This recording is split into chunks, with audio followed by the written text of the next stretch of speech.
Assalamualaikum warahmatullahi wabarakatuh. Wadia balad ATE official di manawai ayana. Alhamdulillah wa syukru ala ni'amillah. Kalayan diwuwuh ku qabul anu maha agung, dibarengan ku pang ijabah anu maha kawasa. Diiring ku kadeudeuh ka Nyaah Gusti anu maha suci, urang ayeuna dugi kadangat ayeuna masih keneh tiasa ditepang dangukeun deui dina acara anu matuh kamemet urang sadayana, nyatana dina pagelaran dongeng Sunda jejer carita Jawara leuweung larangan. Ayeuna bagian anu ka-4 welasnanya pamiarsa. Ieu dongeng mangrupikeun buah karyana Abah Supriyatna en Sabah ti Palihan Sumedang. Kangge Bah Supriyatna ngahaturkeun rewunuhun laksaketi kabingahan, rehna parantos ngawidian mamang kangge medar ieu dongeng dina kandaga ATE official ieu. Atuh sumangga kanu teu acan subscribe kantun subscribe heula, ngarah langkung pogot sareng langkung sumanget deui ka si mamangna dina enggoning medar ieu dongengna. Nging hilap di like di komennya nu saseueur-seueurna. Lain naon mamang masok bingah gitunya upami maosan komentar-komentar ti para wargi sadayana teh. Atuh supados teu nyangkolong tingkana waktos sumangga ayeuna mah urang lajengkeun deui dongeng Jawara leuweung larangan bagian anu ka-4 welasna. Kumaha salajengna sor cikopina betot simbutna pagan heula tali kolorna bisi morosot merezel morozol uzel-uzelan di tengah jalan tumpak dung dung das.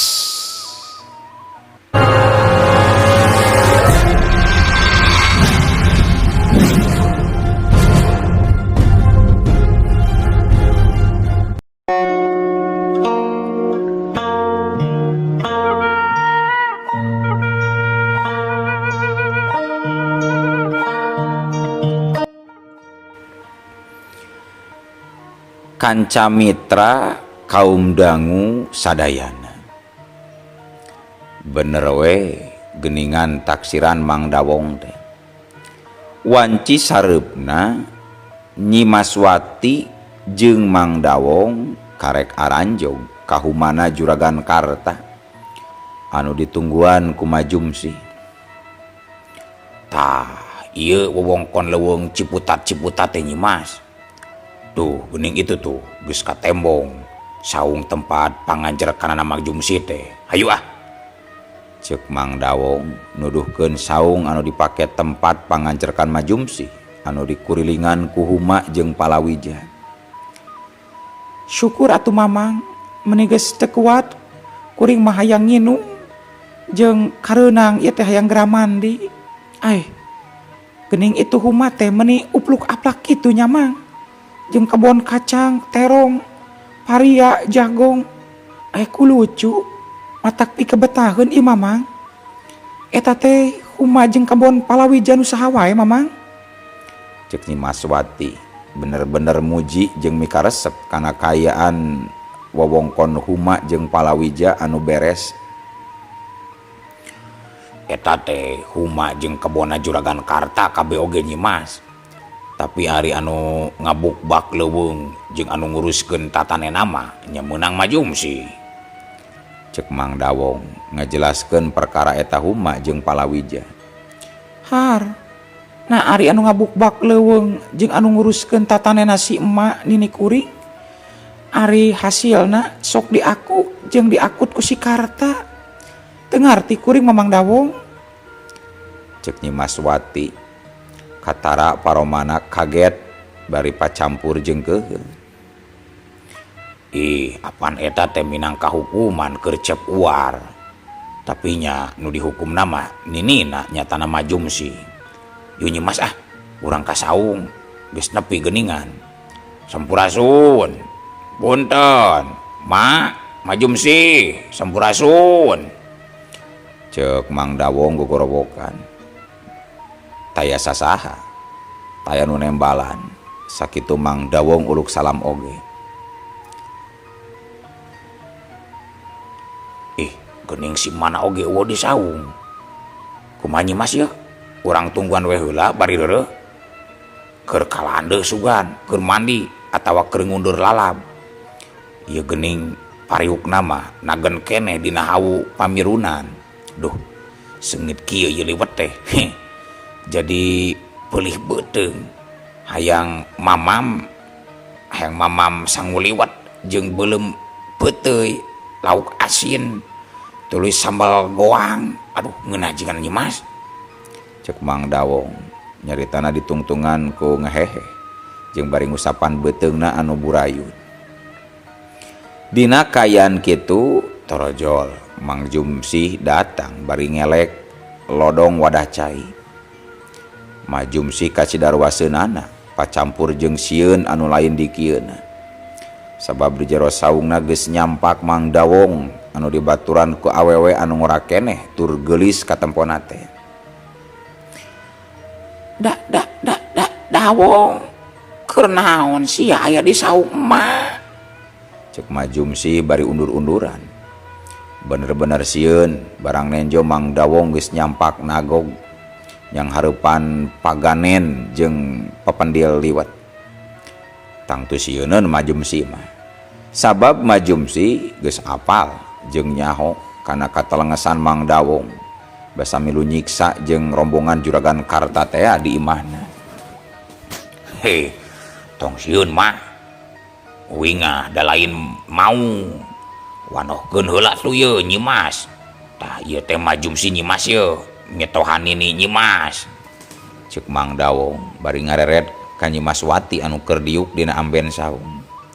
Mak, ieu kuring pun Mas Wati lembur asal ti lembur nenggeng mah.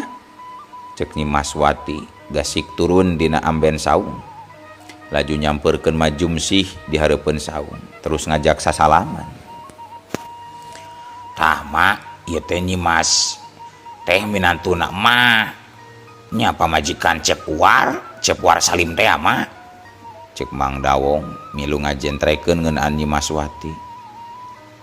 Incu minantu pamajikan si War Salim. Nah da incu mah macan boga pamajikan. Teh boga pamajikan geulis kieu. Walon Majumsih tapi teu keudeu ari dua dam punten. Tapi teu keudeu ari dua dam paleungeunna mah patarema jeung dua dam paleungeun Nyimas Wati. Mak, bener Mak. Kuring teh pamajikan Kang Uwar incu emak. Ke urang dongengkeun gerak ku kuringnya. Tapi sama me kuring medara lakon. Kuring hayang nginum heula jeung hayang mandi ya teh Mak. Awak hareunang. Cikan di mana tempat pamandian anu biasa dipake ku emak? Kitu cek Nyimas Wati. Bari ngalesotkeun leungeunna anu dipake sasalaman jeung Majumsih. Oh, hayu atuh tuturkeun emak urang kalandeuh. Aya pancuran nyieun emak. Hayu Nyai. Cek Majumsih leumpang ti heula dituturkeun ku Nyimas Wati. Mang Dawong mah tungguan we di dieu nya di saung. Tong nuturkeun kuring. Kuring rek mandi heula. Cek Nyimas Wati bari nuluykeun ngalengkah ninggalkeun saung huma anu diiringkeun ku Majumsih. Bener kitu namah Mang Dawong teh ngagugu sina cicing di saung. Mang Dawong nyokot lodong anu nanggeuh kana bilik saung. Lodong dibuka cocokna, tuluy nginum meuni ngalekik. Awahing ku hanaang ti tadi keneh.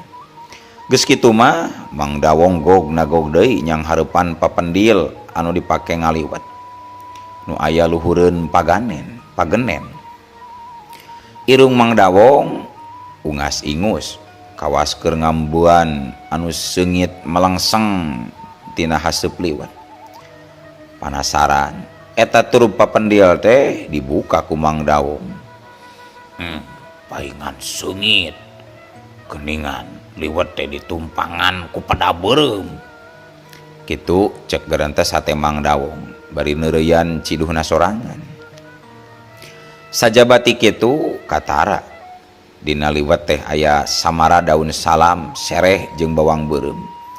Seunggitna eta liwat matak ngahudang rasa ngorehan pejit anu hayang dieusian.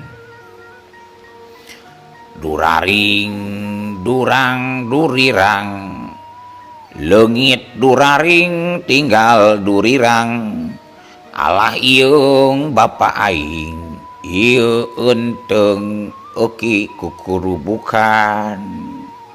Duraring durang durirang leungit daring tinggal dirang alah ieung biung hayang mamam tangu liwat au pada tamal tulawung. Mang Dawong ngahariring dina tembang sakarepna. Kituna teh bari ngowerkeun ruhak sina jauh jeung papandil sabab lewat bisi tutung. Asak buron ieu liwat teh euy, urang jahit bari nungguan si Nyimas jeung si Mak keur katampian. Bener ieu, uing mending oge mundur daun kacang jeung jaat. Ngeunah jiga namun diseupan pake lalap coel sambal. Tapi asupanana ieu teh euy. Rek digodog we dina pariuk sakedeung, padu leumpeuh we. Kitu gerantes hate Mang Dawong. Kituna teh bari tuluy cengkat. Tuluy kaluar ti saung rek mundur daun kacang anu rajeg dina tuturus di jalan huni. Ari jaat mah tinggal metikan dina areuyna anu ngoyod na hateup saung eueuy. Aya kana 15 menitan mah meureun. Bareng jeung asakna kulub daun kacang jeung jaat, Majumsih anu leumpang pakaleng-kaleng jeung Nyimas Wati daratan. Tayohna wae bari ditampian teh Nyimas Wati geus ngadongengkeun ngeunaan lakon hirupna ka Majumsih. Salaku ninina Jang Uar. Lalakon timiti panggih jeung Jang Uar tug nepi ka kudu ngalaman nasib saperti ayeuna nu karandapan ku maranehna. Kabeh dibejir-beaskeun teh nu kaliwat. Atuh ku kituna Majumsih teh kacida atohna asa ditumbuk congcot wireh boga minantu incu nu sakitu geulisna. Jang Dawong, eta liwatna lain dipangjahitkeun atuh bisi tutung. Cek Majumsih nu masih di luar emper saung. Acos mah acos, kantun mamam. Ieu oge supan daun acang salang jaat acos disupan. Mawi kitu enggalan lah. Ulang mamam terus eulih euteung. Hampura mah ari uing meunang ngadondahar liwatna teu mah ieu mah. Bisi ulah mah kajeun lah. Uing mah dek ngulub jagong we. Ceuk Mang Dawong. Nyaho gae dek dahar mah. Da hemo diulahkeun. Pan eta deungeunna mah naluhur liwat aya padabeureum. Nang pangirim tinu ti lembur ti Nyilebe. Dangan eta anu haateun ka mate. Nyilebe mah bakating ku hayang miara mate. Dibelaan susulumputan ka dieuna teh Dawong. Puguh sieun katohian ku Juragan Karta. Ari sia Dawong. Nah bener-bener geus teu jadi gandekna Juragan Karta. Mama sok rempat. Bisi nyaneh ukur api-api. Hegue engke emak jeung si Nyai teh dibejakeun ka Juragan Karta. Kitu ceuk Majumsih. Sanggeusna diuk ngarendeng jeung Nyimas Wati dina amben paluku. Daek madu uing mama sing wani alekna oge. Rek basilat mah di kamari-kamari we basa uing mimiti panggih jeung Nyimas keur uing kajen paeh tibatan kudu ngahiji deui jeung si Karta atawa si Santanu mah naon eta mah oah-oah setan atau wungkul ongkohan uing mama nepi ka iraha wae oge rek ngabakti ka Nyimas teh dianggap guru jeung ratu ku uing teh mah nya kajeun atuh ari kitu onaman mah heug atuh Nyai ayo beradahar heula pek atuh dawong apan cenah nya teh hayang dahar kita tadi lain geura tamplokeun eta liwatna kana daun cau cek Majum sih bari ngised diukna rada ka juru saung juru amben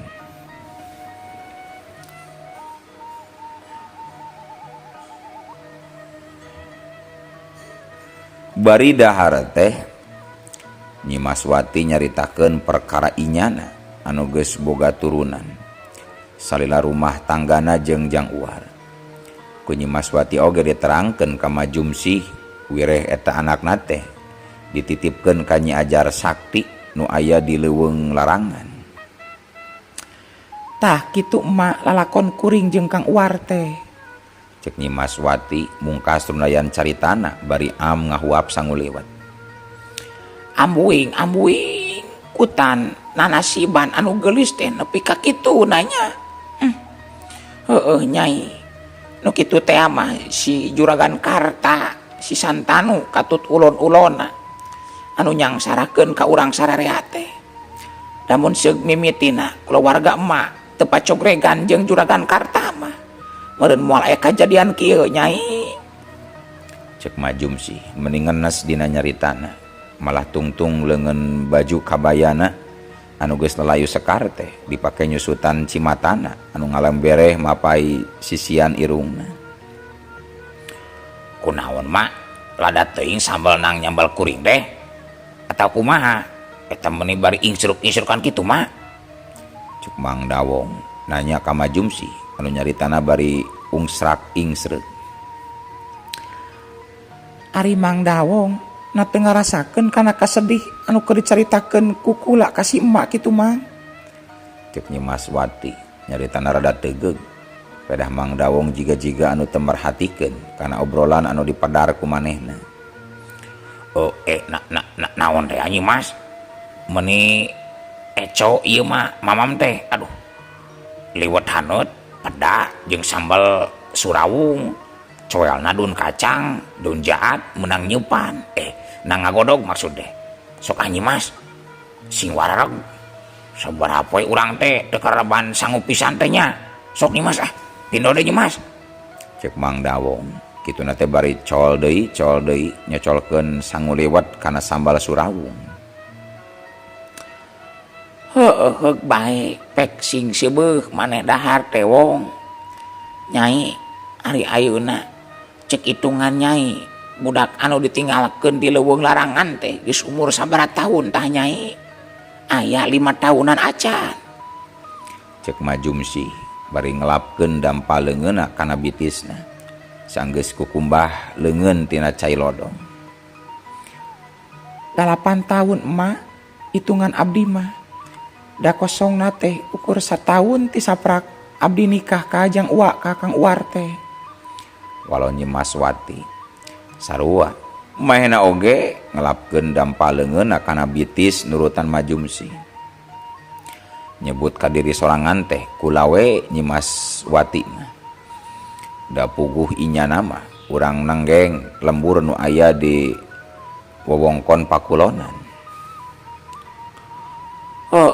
meuni asa cikene Abah songgom ngadongeng teh bete karasa geuning emak teh geus boga bau cek Majum sih nyeri seuri kawas ngahaja nemongkeun baham anu tinggal gugusi wungkul anu semu hideung can ayeuna urang tinggalkeun kaayaan Majum sih jeung Nyimas Wati nu aya di saung huma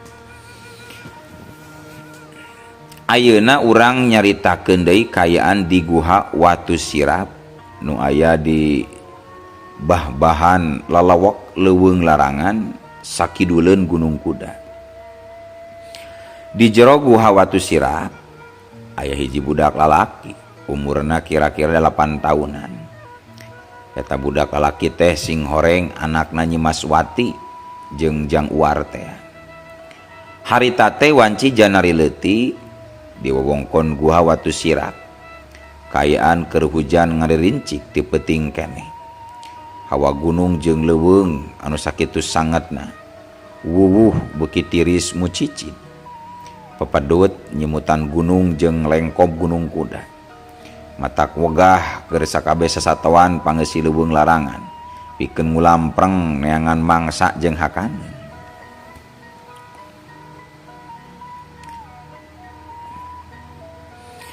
Nu di jero guha Watu Sirap teh sajabati anakna Nyi Maswati.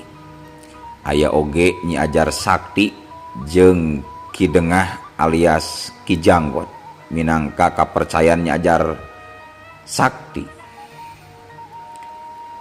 Nyi Ajar Sakti mangrupakeun jalma anu gagah sakti mandraguna. Sakti manggulang maguling, totosan bojona kulit. Punten. Totosan bojana kulit bisa mancala putra mancala putri. Sedangkan di luaran guha aya 38 baladna anu mangrupa maung lodaya sakabehna.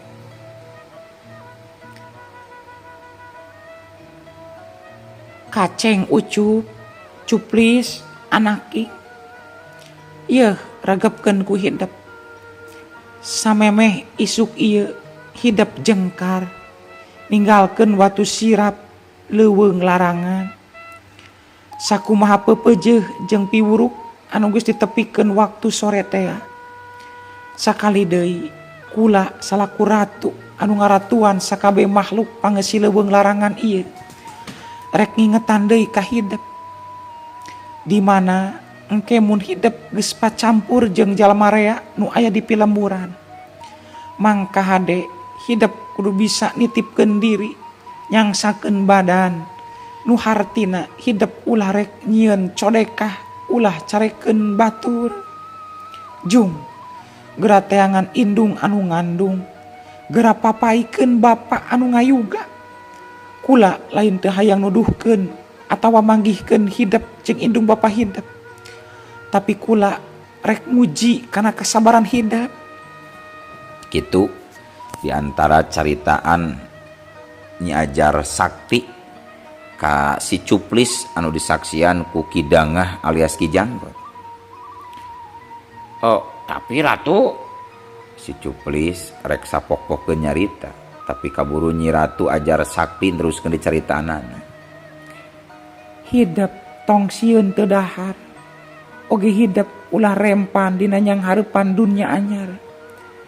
Sabab ceuk pangrasa kula tawajuh ilmu anu ditibankeun ku kula ka hidep geus cukup.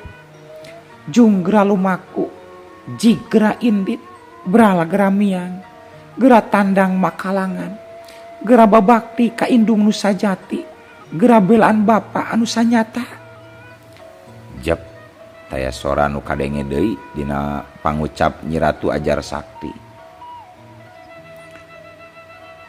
wis cung sira aja wedi lelaku. Lus gagian mangkat mumpung masih esu. Ceuk Ki Dangah nyaritana make bahasa Cirebonan. Sabab Ki Dangah mah tadina manusia anu asal ti tutugan Gunung Ceremeh. Akhirna si Ucup Cuplis pamitan ka Nyi Ajar Sakti katut sakabeh baladna Nyi Ajar.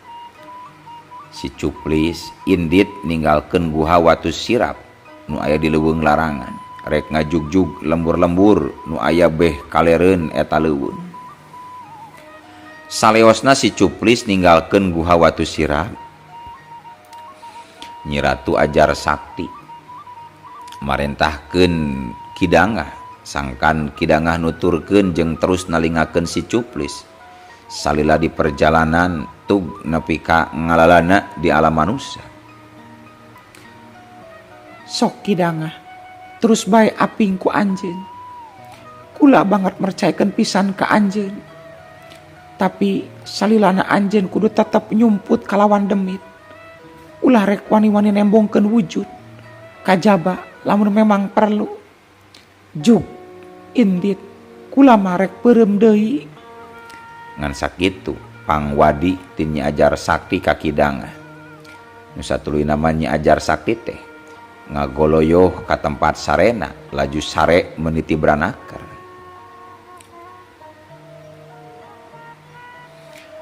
Mitra kaum dangu anu sami-sami mikamemet kana dongeng Sunda. Kudu geus kitu wae meureunan titis tulisna. Bareng jeung jengkarna si Cuplis Jangwar Salim oge nu jadi bapana si Cuplis sarua deui jengkar ninggalkeun padepokan Uyut Capung nu aya di puncrut Gunung Kuda nu reh kabanda sapon kaleuweung larangan. Jangwar anu geus meunang widi ti Uyut Capung inyana rek muru balik ka lembur Nenggeng, lembur pamajikanana nyatana Nyi Maswati teh. Ari Jangwar boga panyangka yen Nyi Maswati teh geus balik ka lemburna. Sabab geus cukup lila dirina aya di Uyut Capung teh. Itungan mah geus meh sawindu lilana.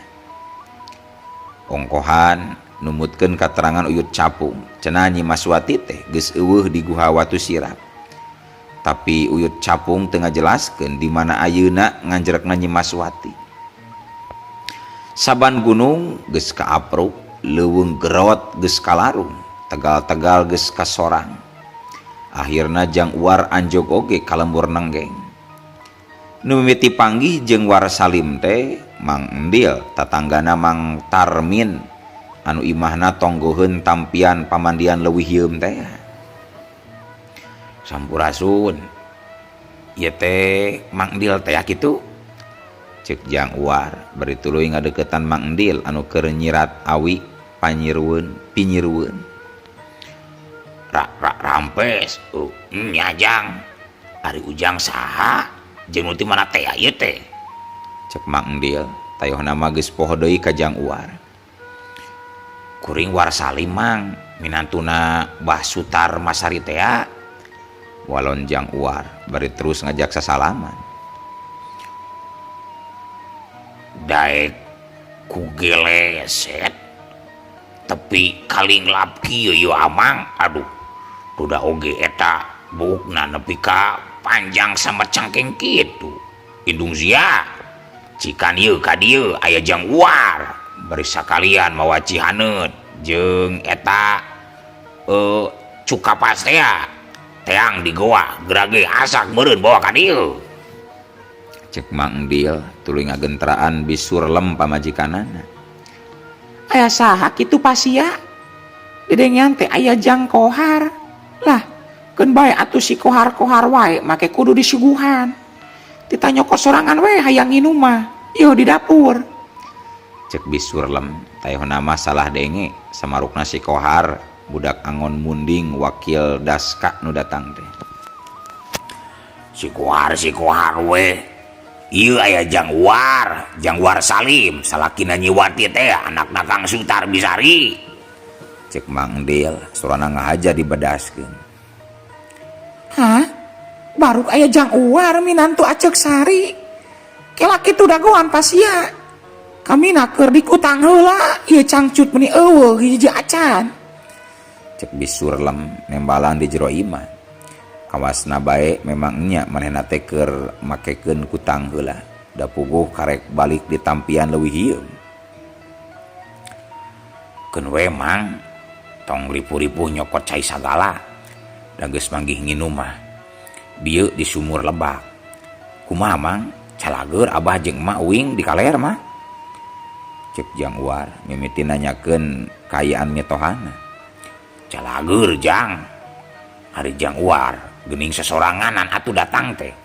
Ari Nyi Wati na teu milu. Cager ari Nyi Wati Jang. Cek Mang Endil ngawalon pananya Jangwar bari ditungtungan ku nanyakeun Nyi Maswati. Baru pamajikan uing teh eueuh di imah kitu mang. Pan geus balik pamajikan uing teh. Cek Jang Uar katara paromana kaget pacampur jeung hariwan. Har, apan di bareto oge can balik-balik ka lembur Nyi Mas Wati teh Ujang. Apan barang makata oge jeung Jang Uar bareto teh. Jang, cager Jang. Cek bisurlem nu karek kaluar napanto tukang milu mairan. Kalian terus ngajak sesalaman bari nanya ka Jang War Salim.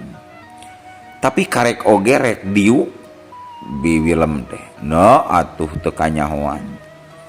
Ari ujug-ujug eueuh waktosna kabujeng seep wadia balat ATE ofisial keun atunya ye dongeng teh urang cekapkeun we heula dugi ka dieu. Insyaallah enjing pageto baris dilajengkeun deui. Atuh kukitu kukieuna mamang sajamit mungkur amit mundur ti payuneun para wargi sadayana. Hayu Assalamualaikum warahmatullahi wabarakatuh.